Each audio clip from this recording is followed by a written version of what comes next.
Assalamualaikum warahmatullahi wabarakatuh.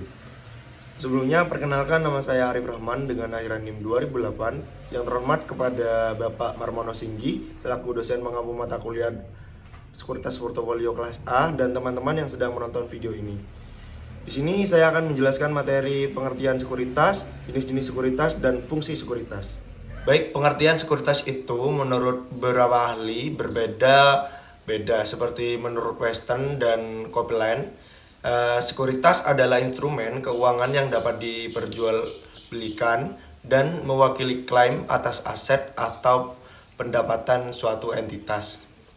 Dan menurut Fischer dan Jordan, sekuritas merupakan dokumen keuangan yang mencerminkan kepemilikan atau perjanjian hutang yang dapat diperdagangkan di pasar keuangan. Sedangkan menurut Body, Kane, dan Marcus, ini sekuritas adalah investasi yang dapat diperdagangkan dengan tujuan memperoleh keuntungan dari perubahan harga atau pendapatan yang dihasilkan. Nah, dapat disimpulkan bahwa sekuritas adalah instrumen keuangan yang dapat diperjualbelikan dan mewakili klaim atas aset, pendapatan, atau kepemilikan suatu entitas.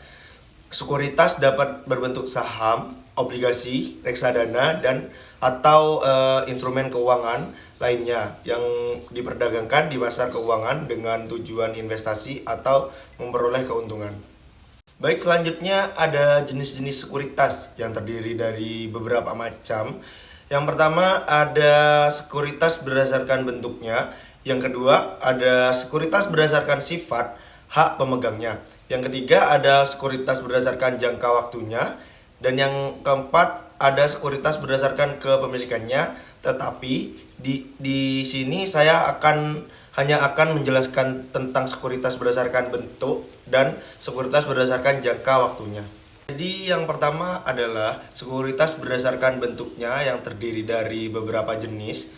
Yang pertama ada saham, yang kedua obligasi, yang ketiga reksadana, yang keempat derivatif. Adapun pengertian saham ialah bukti kepemilikan dalam perusahaan. Pemegang saham bisa dapat keuntungan dari dividen dan kenaikan harga saham, tetapi resikonya juga tinggi karena harga bisa naik dan turun.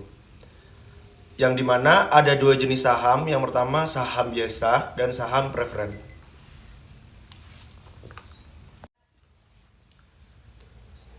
Saham biasa memberi pemiliknya hak untuk ikut serta dalam keputusan perusahaan dan berpotensi mendapatkan keuntungan besar jika harga saham naik, tetapi resikonya lebih tinggi karena jika perusahaan bangkrut, mereka dibayar terakhir. Saham preferen tidak memberi hak suara, tetapi pemiliknya mendapat dividen tetap atau lebih dulu dibayar jika perusahaan bangkrut. Keuntungannya lebih stabil, tetapi tidak sebesar saham biasa. Selanjutnya, obligasi adalah surat utang yang diberikan perusahaan atau pemerintah. Investor mendapatkan bunga atau kupon secara berkala dan untuk pokoknya dikembalikan secara jatuh tempo. Lebih aman dari saham, tetapi keuntungannya lebih kecil. Jenis-jenis obligasi adalah yang pertama obligasi koperasi, obligasi retail, obligasi pemerintah, dan yang terakhir obligasi konversi. Selanjutnya reksadana adalah menurut OJK, reksadana adalah wadah untuk menghimpun dana dari masyarakat yang dikelola oleh manajer investasi dalam berbagai instrumen keuangan seperti saham, obligasi, dan pasar uang. Jenis-jenis reksadana, yang pertama ada reksadana pasar uang, yang kedua reksadana pendapatan tetap, dan yang terakhir ada reksadana saham. Derivatif adalah alat keuangan yang harganya bergantung pada aset lain, seperti saham atau emas. Derivatif sering digunakan untuk dua tujuan. Yang pertama ada hedging atau lindung nilai. Ini seperti membeli asuransi, perusahaan atau investor menggunakan untuk melindungi diri dari risiko harga yang bisa naik dan turun. Yang kedua, spekulasi ini seperti bertaruh pada pergerakan harga. Investor membeli derivatif untuk mencoba mendapatkan keuntungan dari perubahan harga aset di masa depan. Selanjutnya, jenis-jenis derivatif.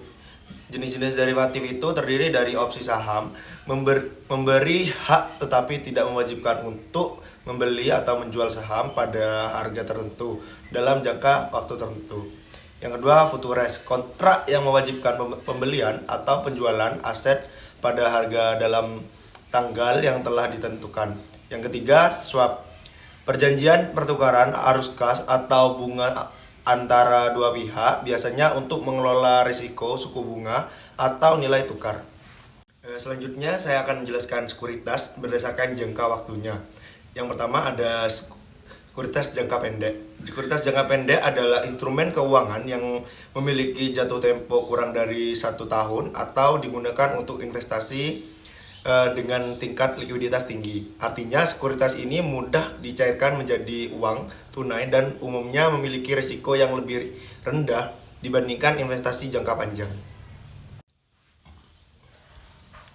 Selanjutnya contoh sekuritas jangka pendek, yang dimana yang pertama ada surat utang negara atau SBN jangka pendek yang diberikan oleh pemerintah untuk membiayai kebutuhan jangka pendek. Yang kedua ada commercial paper, yaitu surat utang jangka pendek yang diberikan oleh perusahaan besar dengan reputasi baik. Selanjutnya sekuritas jangka panjang. Sekuritas jangka panjang adalah instrumen keuangan yang memiliki jatuh tempo lebih dari 1 tahun dan digunakan untuk investasi dalam jangka waktu yang lebih lama. Jenis sekuritas ini biasanya memiliki potensi imbal hasil lebih tinggi, tetapi juga disertai dengan risiko yang lebih besar dibandingkan sekuritas jangka pendek.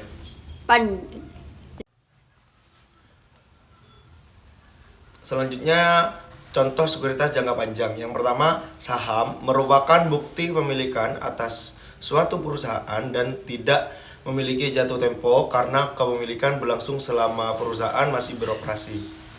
Yang kedua ada obligasi koperasi, yaitu surat utang yang diterbitkan oleh perusahaan dengan jangka waktu lebih dari 1 tahun, misalnya 5, 10 atau bahkan 30 tahun. Dan semakin panjang tenor obligasi, semakin tinggi resikonya karena dipengaruhi oleh suku bunga dan kesehatan keuangan perusahaan. Selanjutnya fungsi sekuritas. Sekuritas berfungsi sebagai perantara dalam jual beli saham dan obligasi di pasar modal. Mereka membantu investor membeli atau menjual efek dengan aman dan efisien.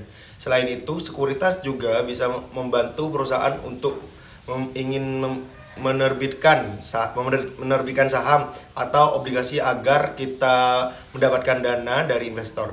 Beberapa sekuritas juga mengelola investasi, memberikan analisis pasar, serta menyimpan efek dengan aman. Intinya mereka membantu kelancaran transaksi dan memberikan kemudahan bagi investor maupun perusahaan.